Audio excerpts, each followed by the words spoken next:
Order. Start with the funding application. Do you want to go over item 8? Or do you just want to tell us? I can just review. So we had the USA State Co-ed softball tournament application was submitted on the 8th. So since the event was over prior to this meeting, I submitted the information to the committee. An email vote was conducted on August 10th. Kevin Nelson motioned for 2,500. Doug Greenway seconded. The responses back voted aye. And 2,500 was approved for the state co-ed softball tournament. For a total of 5, right? Total of 5,000. Yep, 2,500 prior earmarked in 2019 went directly to the state association, and then this was for additional funding to host the event. Okay, thank you. All right, Palace City Hall, you're up. Hey, thank you. Jason Long, Tournament Director for the tournament. It's been a long time since we've put these on here in Mitchell. 15 years ago, we'd have pool tournaments monthly. So we're trying to bring that back a little bit. Be the end of October on the 27th and 28th. We're holding it downtown at Big Dummies and Dr. Lucky's Bar. We'll have floating matches between the two establishments, try and keep everybody downtown. And in between matches, it gives them an opportunity to see what we got around here. Right now, we've got 19 players signed up. We have an initial cap of 32, and we're looking to increase that to 48. We had a little snag with our flyers. Those should be done here at the end of the week. Once we get those distributed out across the state, and then as well as we got state 10-ball tournament coming up in Pierre here in a couple weeks. We're going to go out. We expect that number of entrants to grow to 32 to 48, if not more.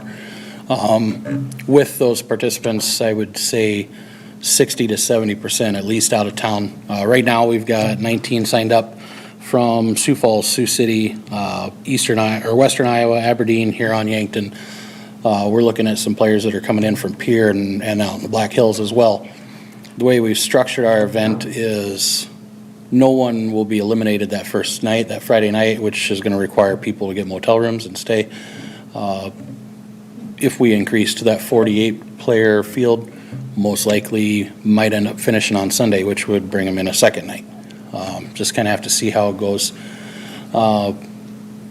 Really don't have a whole lot of other information for you. I mean, we're trying to get this kick-started this year. First time that we've done something like this. We've had a lot of positive feedback. We got over 20 sponsors for the event right now from the local community and from outside the community. Stickney, Sioux Falls, Huron. We've had businesses from them places jump on board as well. Basically, what we're looking to do is grow this into an annual event. There's an event similar to this down in Des Moines. It's called the Midwest Open, and they consistently have anywhere from 100 to 128 players every year, and that's kind of what we're hoping to do, which if that's able to happen, then we're talking a bigger venue, obviously bigger sponsors and the whole works. So that's, kind of in the next 5 to 10 years, that's what we're hoping to have here. All the sponsorship money that we've raised goes right back to the players, and that's what this grant money would be used as well. We don't really have any expenses. The hosts, Big Dummies and Dr. Lucky's, they're hosting it no charge. The table's being brought in by D&E. They're taking care of that. So really there's no expense that we need to use the grant for. We just want to put it right back into the players, which would entice them to keep coming back. So What do you guesstimate your price? I mean, if we get the 3,000, what will it be? So right now where we're sitting, we've got 3,000 in added money. With the entry fee, if we're in that 32 to 48 player range, we're talking another 3,000 to 4,000 in prize or in entry fee money. So on top of that, if we get the 3,000 from the city, we're looking close to 8,000 to 9,000 in prize money. Pretty substantial, and like I said, that's one of those things that drives pool players. I mean, it's not you're not making life-saving money, obviously, but if you have that opportunity to take home $3,000-$4,000 for first place, you know, between the tournament payout and the Calcutta, and I mean, it could be a really rewarding weekend, and that's what keeps driving people back every year. Other questions? Are there other 8-ball tournaments around the state? There's a lot of them. On West River. Well, no, you're seeing a lot more in Sioux Falls area. The new bar, I shouldn't say bar, pool hall over there, Rack City, just opened up last year. And with that, I mean, they got the higher end tables and everything in there is geared for pool players specifically. So you're seeing a lot more of that. But just coming up here, you know, 10-ball is a couple weeks. That's the big state 10-ball tournament. That's at Pier. The beginning of January is the Eastern Dakota Shootout in Brookings. That's a big one. I mean, you're talking anywhere from 200 to 300 players that are there. That's held by John Stitch, who is, I believe, from the Minnesota area, and he brings in 105 tables, and it's the Swiftel Center's full for 3-4 days, and I mean, it's an impressive event. And that's something that was done locally here in the state by the vendors like Hub City and D&E and them guys, and they turned it over to him just so they could have everything kind of under one roof with him. Then you've obviously got the state tournaments in March. Those are held this year. I believe the State Valley tournament is going to be in Brookings. That rotates between Rapid City and Brookings. You'll have the state SDABA tournament. That's a traveling league tournament that's held annually out in Pier at the Ramcota. And then you have a bunch of local tournaments anywhere around the Mitchell area. I know there's a couple in Lake Andes, Pickstown, Yankton, Huron. Sioux Falls, like I said, has been hosting quite a few. So there's been about 6-7 people across the state that have our main goal has been to try and promote the game and get people back to playing, or get them wanting to play more, I guess is the best thing. You could do that, then you can start bringing the youth back into it. And that's one of the things Mitchell lacks.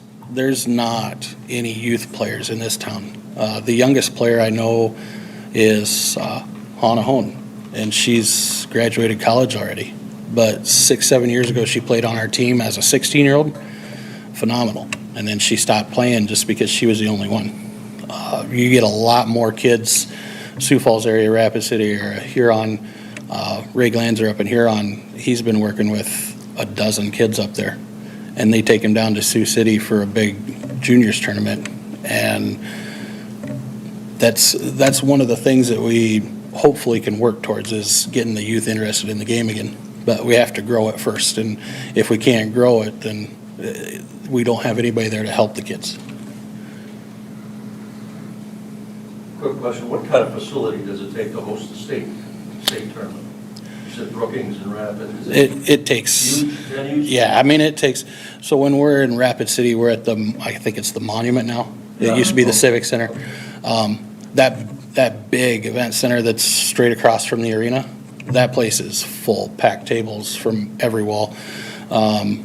At Brookings, you've got the entire Swiftel Center. The main arena is plumb full, and then all the surrounding hallways and rooms are full. It takes a lot of room to fit or accommodate 100 to 120 pool tables. There's no place in Sioux Falls big enough to host a state tournament. It would be awesome to have one here. You'd have to stretch it out into a week-and-a-half long event, though, with the space restrictions that we have here in Mitchell. That's the tough part. Your garage won't work.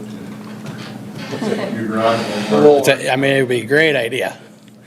But yeah, I mean, it takes quite a bit of space for junior nationals, and then for the Midwest and stuff like that when we go to Sioux City. I mean, it's a pretty sizable venue down there. And then World Nationals, I mean, it's always in Vegas, and I haven't been there, but you're talking square blocks they bring in upwards of 700-800 pool tables. So it's an impressive feat when they do World Nationals down there. So Awesome. Thank you for your time, guys. Hoop City Classic 2023.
Ernie speaking.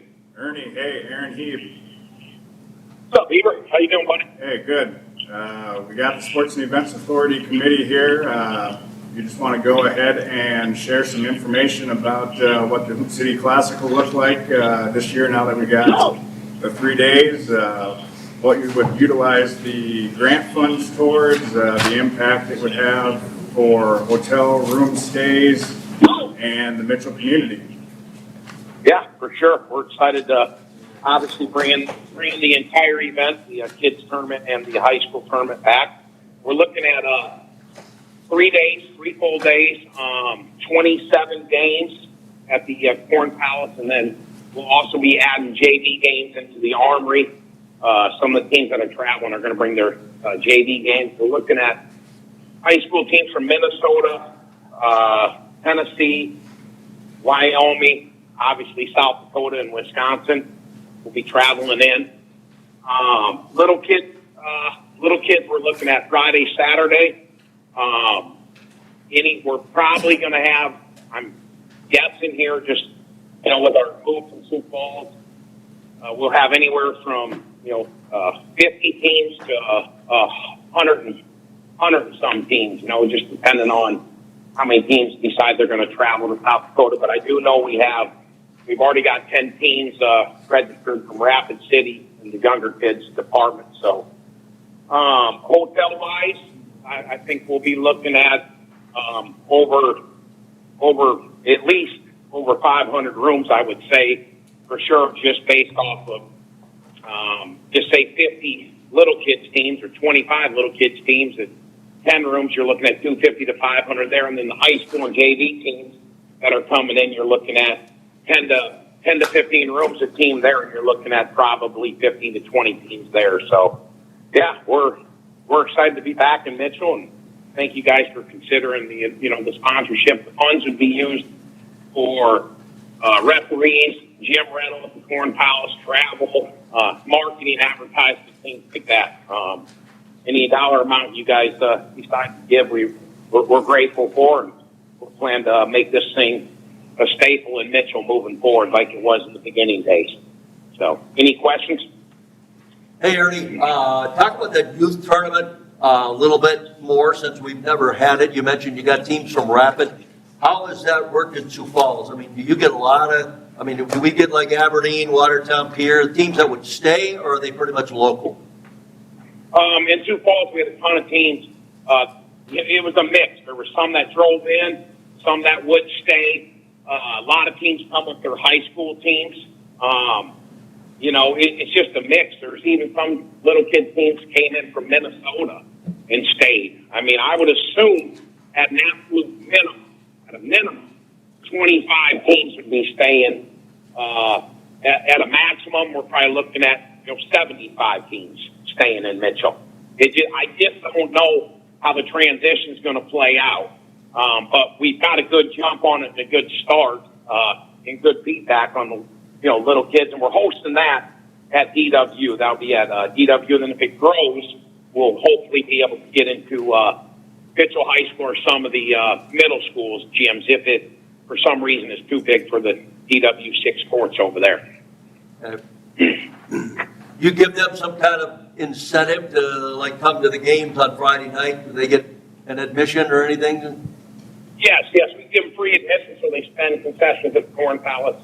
We're going to try to get all those kids in there, and then also there'll be certain teams that we're going to let play at halftime of the high school games, and then we will also do some awards, like the championship presentations will be at halftime of some of the high school games, the big games, and then we'll throw a few games in the Armory too. But yeah, we're going to try to put a ton of traffic for the kids to be able to go to see the big kids play, and hope that, you know, by doing that, hey, one day they want to play in the Hoop City Classic type deal, and then also get them in the doors for free at the Corn Palace and spend some money on popcorn and sodas and things of that nature. Ernie, this is Doug Greenway. On your budget, your lodging and travel are, you know, that's $33,000 last year. So we have some of the South Dakota teams. Do you help them with hotel rooms? I'm only asking because obviously that's where the money comes from for the committee. And we had a camp a few years ago, and they subsidized the cost of the room. Didn't pay for them, but subsidized them to bring the cost down. How do you handle hotel rooms with local teams versus the ones like from Wisconsin or from Tennessee? It kind of depends on the financial situations of the high schools, but like the Tennessee team, we'll take care of their hotel rooms. The Menino Grace, we take care of their hotel rooms. It just kind of depends on the financial situation. But like the Wyoming team, they will pay the boys and girls of the 4 schools there. They will pay directly for their hotel rooms. It all depends. We just want to obviously have a great product on the court. If they're in position where they can pay for the rooms, we ask them. But if they're in position where they can't, we're going to step up and make it happen. And then we just call around to the hotels in Mitchell just to see what rate they're offering, and then we just put it on our website for all the little kids teams and the older kids teams to know here's the rates for all the hotels in Mitchell, and here's the flyer for and who to call, etc. Thank you. Yes, thank you, Doug. Anything else? All right, thanks, Ernie. Thank you. Hey, I appreciate you guys. Thanks, Tim. Appreciate you. Yep, have a great one. Yep. Okay, Dakota Yape Challenge.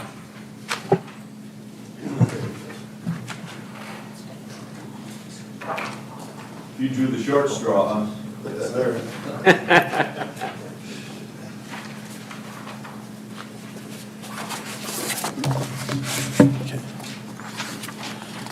That's for you too. And then,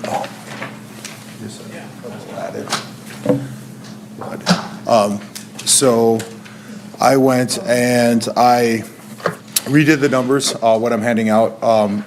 We do have our budget and our profit loss in our application.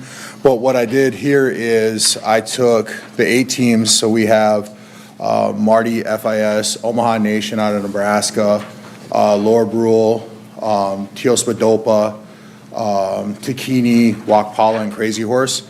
And the average comes out to be about 25 rooms for each team. And I did a 3-day stay for teams. But then some of the teams they'll come in. I know last year for FIS we came in on Wednesday as well. So we stayed Wednesday, Thursday, Friday.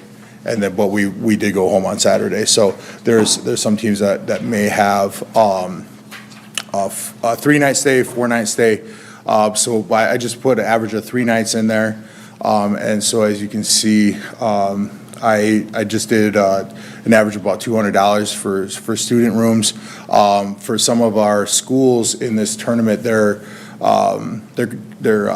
dictated by the Bureau of Indian Education. So when you're working with the adults, coaches, the staff, there's a per diem rate that we have to meet, and I looked it up today. As of today, it was $98 per night. So that's why it's a little bit lower on that for the adults. So I believe in there is just it's roughly a little under 110,000 in hotel just for the 8 teams coming with basketball. That's not if another team, like depending on weather, like hand games, we bring in hand games. We also have archery, and there are middle school and high school teams that come in as well. But usually that's just a one-day event for, a Friday and a Saturday for those. But if there's inclement weather, they do end up staying. So there may be some added rooms there as well. And then I did put the meals down. The average is about $15 a meal. So you're looking at about $135 per student, and with an average of 6 cheerleaders and about between 20 and 30, like between managers and players on a basketball team, including boys and girls. You're looking at about 288 student athletes just in the basketball realm that'll be here. And so that I believe came up to about 38,000. And then when you add in all the hand games and then the archery students, that actually increases as well. So I guess for the hotel, we'll make an impact there, and then we'll also bring in a draw for your food vendors in the city as well. And with it being a 3-day tournament, it gives us time for us to take in what Mitchell has to offer. And then also we'll be hosting a college fair as well for our high school students. So we'll have a draw with that. And what we're hoping is this year we'll see an increase in attendance. I did give you guys the information on ticket sales in the application, but one of the things that we heard feedback from was each members of our community said, we can't make it because we call in like the crossroads. I needed 2 rooms for my family, but I could not get them last year. So we ended up, like, my mother-in-law and my wife and all my kids ended up staying in one room, which it was crowded, but we would have definitely took 2 for the whole 3 days. And so there are many families in these communities, especially Omaha Nation. They were one of our better traveling teams coming down from Macy, Nebraska, which is about 45 minutes south of Sioux City. Their attendance dwindled, but with our venue here, the Corn Palace, and then also the increase in number of rooms available, and I'll say the quality of hotel venues you have, we're hoping to see a big increase in attendance over the years. And we're going into our 39th year of this tournament for the boys, and I believe it would be the 35th for the girls. So our tournament's been, there's longevity there, and we do a good job of, as schools, handling the entry fees, making sure that we use local vendors. So printing all of our flyers, we want to use a printing company here in Mitchell. Last year I used Sun Gold for all of our awards and apparel that we give out for students, all the way up to service awards for members of the community and schools. So that's a large chunk of our budget in there, as you can see with that expenditure. And we know that this year with your facility, where we'd be looking at having to pay for clock and game management book from the Mitchell personnel, because it's just, you guys have more scoreboards, you have a really good handle on that. So that would be an added expense that we might look at. And then the hospitality room could fluctuate.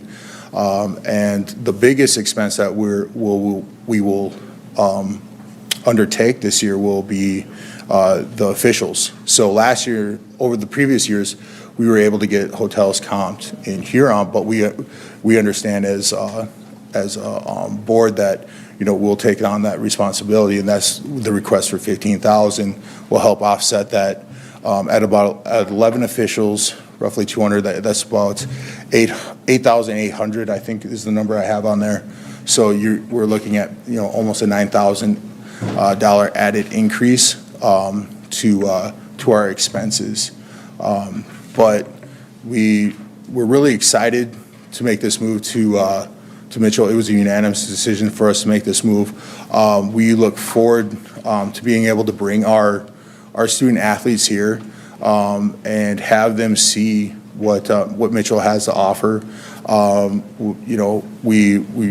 We look forward to bringing in Mitchell Tech, Dakota Wesleyan to our college fair to show our students all that the city has to offer. And then also, the hotels. We really, we think that'll be great, with the water parks that you guys have to offer.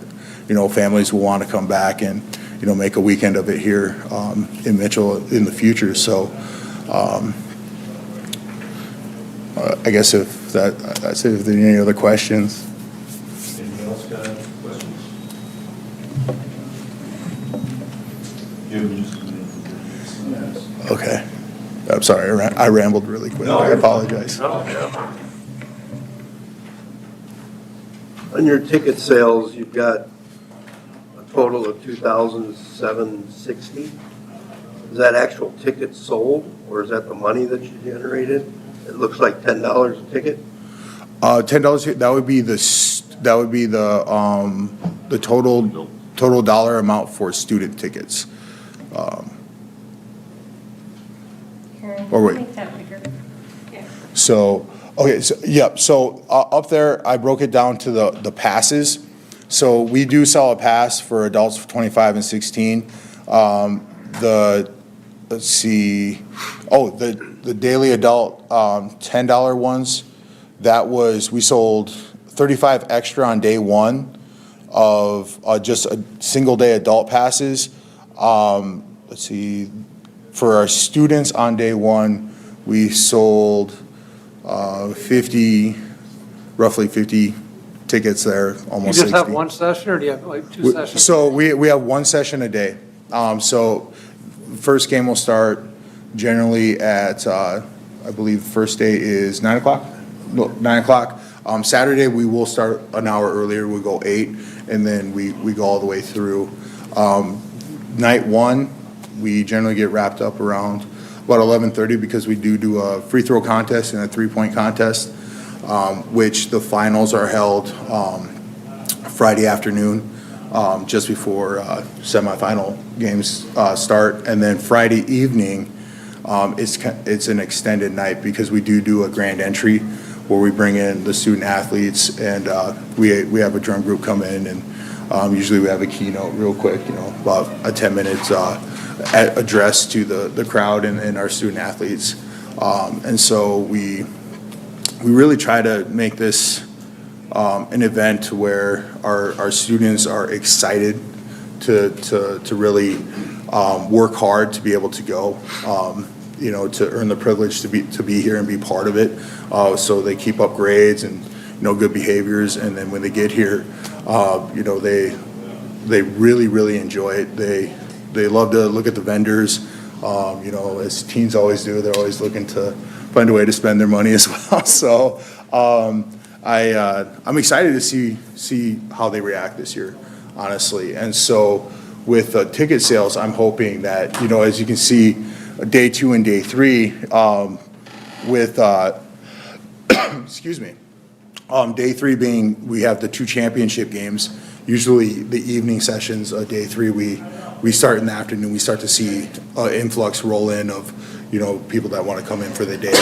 And then also semifinal night is usually when we pack the gymnasium, because we have the grand entry, but, those are, the games to get to the next step for winning this tournament that we host every year. So. And Dave, I think your question, all of the numbers it looks to me like under tournament pass, adult and student, that's all dollar amounts. Yes. Yes. 1,380 on day 3, it'd be 138 tickets sold Yes. on the championship day. On the daily tickets. On the daily. Of the individual. versus the Individual, tournament yeah. passes. Yep, yes. Adults. I think the- What did you say, how many people per day did you expect came through? So 74 plus we're looking at, 16. if I quickly. So for passes, it looks like you have, if the mayor, he usually does that, 120 in passes a day, plus then you would add in your daily tickets on top of Daily that. top of that, yes. So if you're having 120 passes a day plus Plus, 35 adults and whatever, 336 divided by 6 is, And if I could add something. 56. One of the reasons why we want to come Without the back to athletes. Mitchell Can is. you come up, because Yeah. this does go off.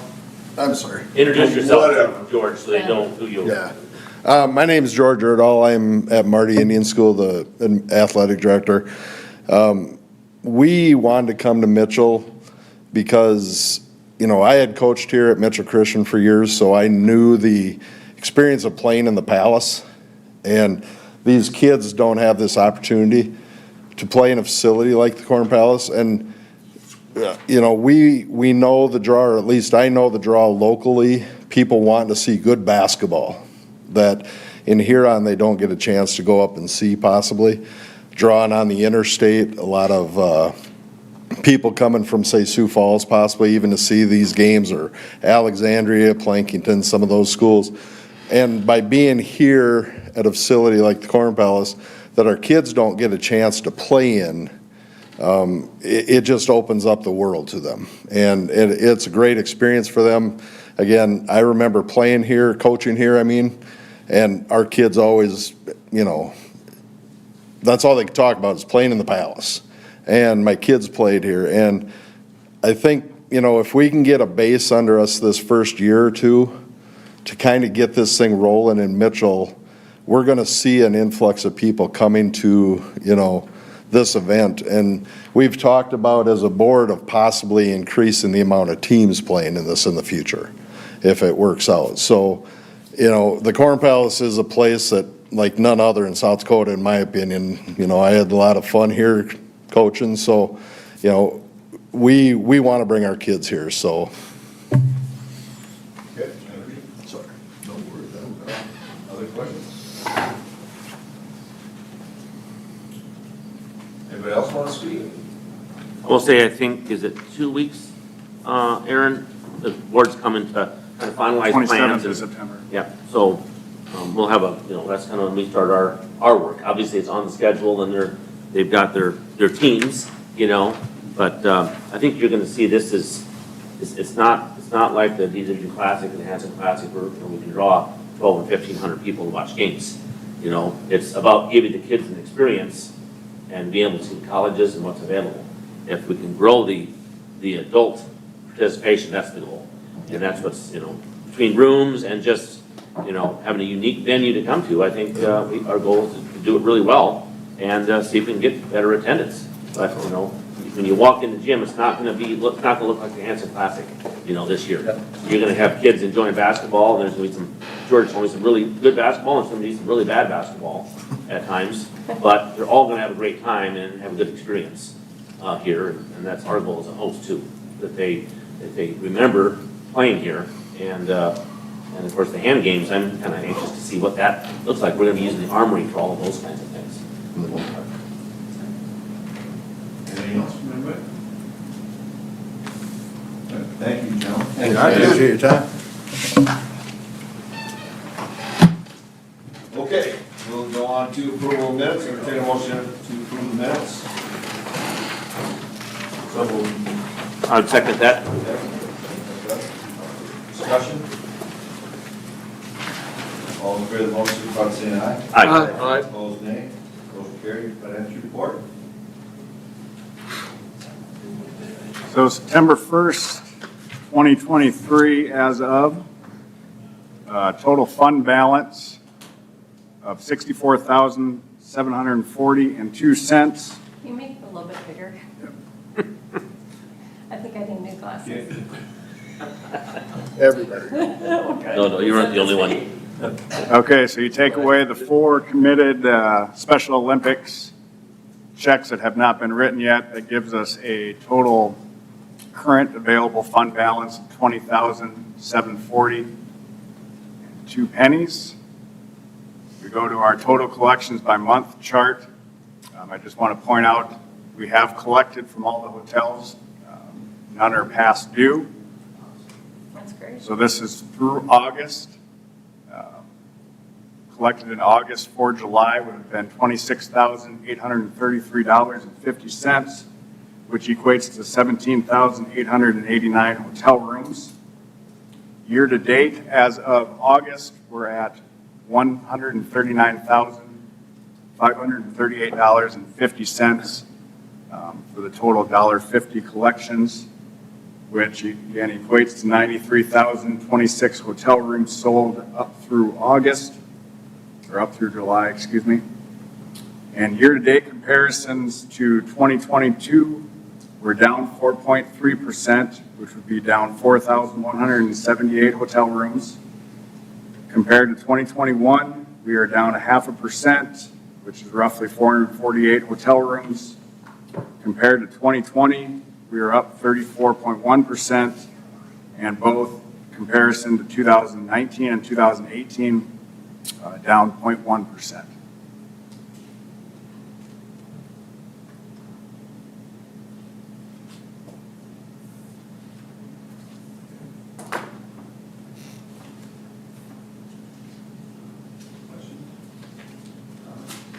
And I guess that's why in the agenda for the two more substantial grant requests from Hoop City and the Dakota Wati, just between those two was 30,000. And like we saw here, current available balance, we only have 20,740. Aaron, I think someone probably asked this, I just don't remember, but, you know, we talked about applying so early, you know, and having dollars. But we awarded Special Olympics, and I was probably here then too, but why would we give, do we think that that source of money could go away, and we just want to say, we want to make sure we have it guaranteed? Yes. Yeah. Because that could go away. You've already committed to those Special Olympics. It was before I even started Oh, coming. that is, okay. And the bid is currently set to expire, so you have to show funding for that since they are past the expiration date of the bid. Okay. Makes sense to you? Yep. All right. I thought, well, gosh, we're certainly gonna. Those have been on there since I started doing Well, that's financials, kind of so what I they've been was up there a long remembering. I time, go, yeah. can we just move them, you know, but Yeah. if Not yet. committed, okay. It'd be different if we knew the bid was gonna continue, but without that, you have to have a way to fund Well, yeah, those you- commitments. That Yep. would- that'd So be, maybe this is under new discussion, but if the bid does go away, which I don't think it will, and it goes to $2, does 50 cents still go to the sports authority? Well, that'll be up to the bid board to Yeah, the determine. bid board like this, we would expect it. But if the bid board says, we're not giving anything to the sports authority, then we go away. Okay. Good. Well, yeah.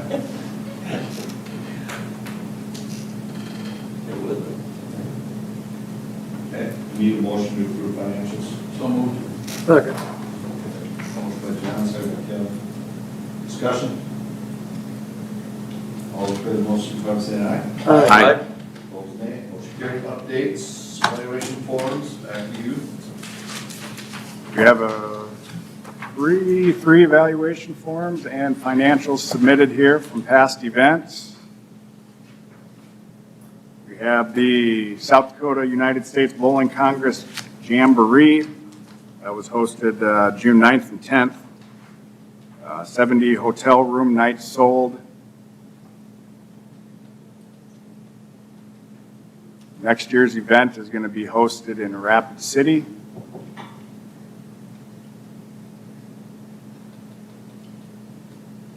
The amount awarded from the SEA was $3,000, which was used to just help offset the cost of their food and lodging for attendees, which ultimately reduced their registration fees that they charged attendees. A profit loss statement was provided. The event itself in Mitchell, there was a net loss of $670.48. Want me to make it bigger? I can here. I'm probably the only blind one.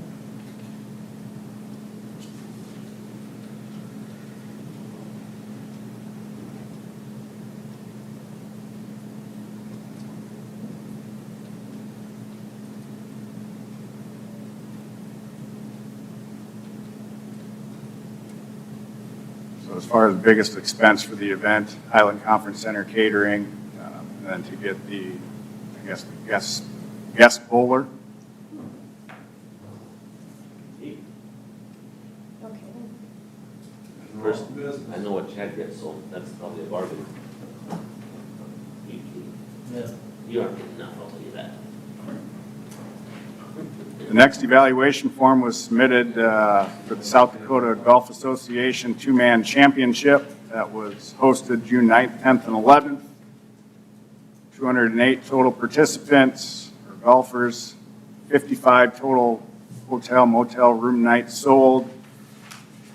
SEA awarded $1,000, which was used to help supply complimentary food for the players before teeing off, and then supply lunches for the volunteers and cover any additional expenses. Eric just provided the expenses. This is what he provided when he submitted the application. And then his receipts for those meals that he provided the volunteers and the golfers.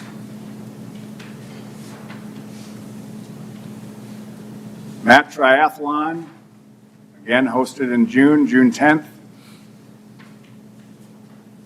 So 41 individuals, 18 teams, roughly 95 total participants, which is up substantially actually from 2022, where they had 53 total participants, so almost doubled. Hotel, motel room nights sold, 4 to 5. Amount awarded was $2,200, which was used to pay for their event timing system. A net profit of $28.54.77. A portion of that, $1,400, they donated to Dakota Riptide. Because they did the swimmers. They had three, yep, they had one, they had an additional $350 from the rent-to-swimmer portion of the race. So they decided to donate $1,050 plus the additional $350 to Dakota Riptide. Yeah. Sounds like a deal. Great fundraiser for Riptide. And the last evaluation form was for the VFW State Convention, also hosted in June 15th through the 18th. 239 total attendees, which is up from 2022 where they only had 172. Total hotel motel room nights sold for the event, 219. This number is just based on Kelly Inn and Suites because that's where they had their headquarters. I know Dr. Christensen and then the other representative said there could have been more stays, but this was just based on the numbers provided from the Kelly Inn. SEA awarded $3,130, which went to facility rental of the Davidson County Fairgrounds.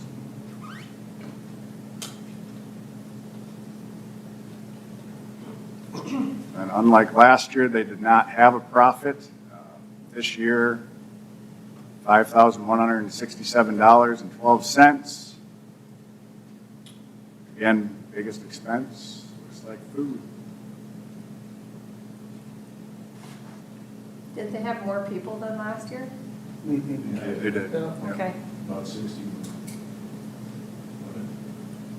Refresh me, is this one we can get back, or is this one move? Hopefully a couple years, Dr. Christensen. And it moves for next year, then maybe that might move for 2 years. Be in Spearfish next year.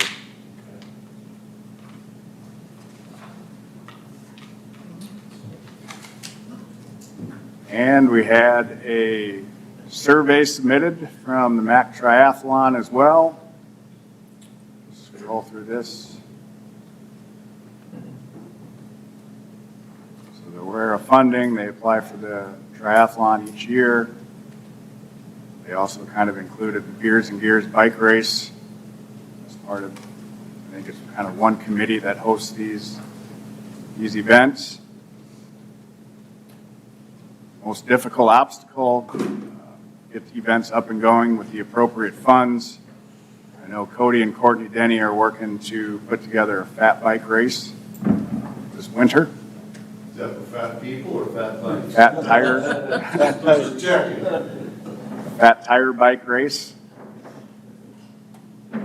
So them and myself have been in contact to see, obviously to provide support and to see what involvement myself as well as the city can help with that.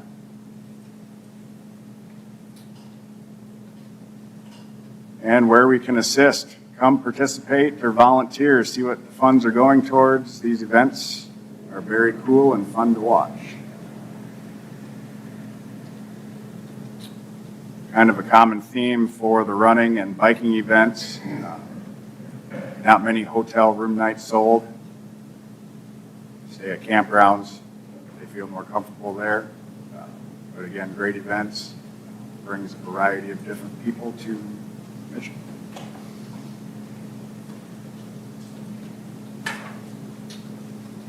Let's see, a few photos here. Cowboy Fast Draw. Was able to get a banner up there. Also went out there that Friday afternoon, and unexpectedly, Diane and Troy got me up on the trailer and introduced me and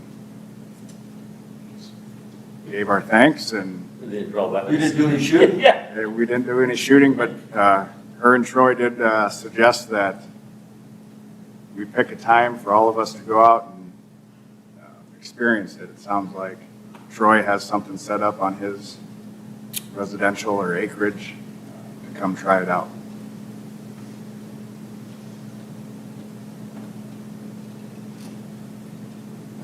Here we have the Raise 'em Rank.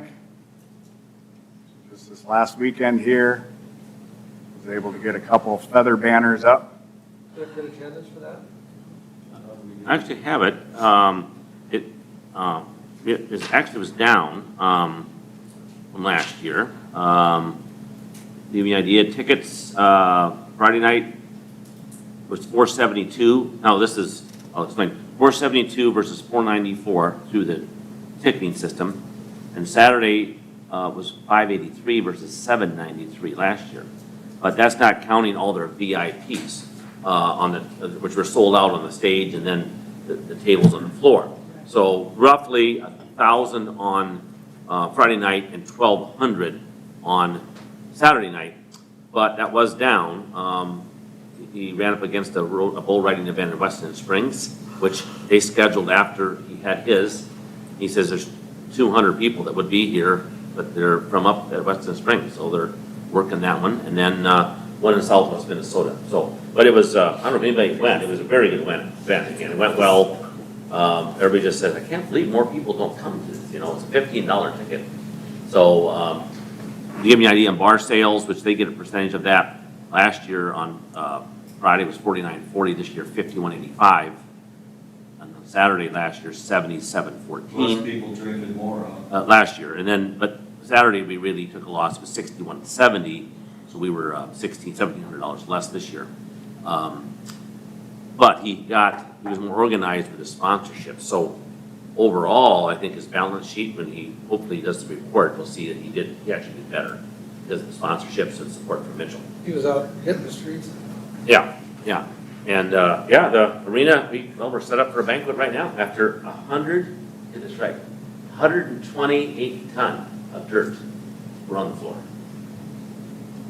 they got around it pretty quick. It's all cleaned up and we're ready to go. Yeah, it's amazing, actually. He's looking at the first weekend in October to do it next year. Yes, and so I gave him some options, that it's, again, we always, basketball practice will start about then for the college, end of September, 1st October, they want to be in there. But the floor really, once we're cleaned it wouldn't be an issue.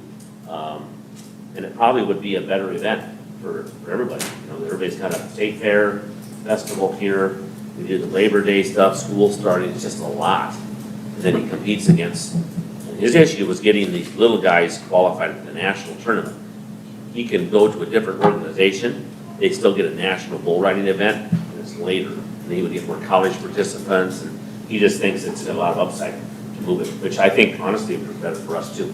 And we don't have events the last week of September or the first 2 weekends of October. Now, it actually takes 5 days, to set up and tear down and have the event. So he thinks we could compress it into 4 days, which we probably would do if it moved later, if we had an event on the front side of that. We would not be able to, but again, it'd be well before basketball games start, just the practices. Otherwise, yeah, it was a good event. We had no issues. They had a band on Saturday night, which was really good. And again, like Aaron mentioned, something different to do in Mitchell, If you wanted to get out and see bull riding, it's Indoor bull riding. indoor bull riding, that we control the environment. Last banner that was up this weekend, this was for state co-ed softball and appreciation card from Mac Triathlon. Thank you for your guys' support. Okay, ready to start? Turn this off. Start.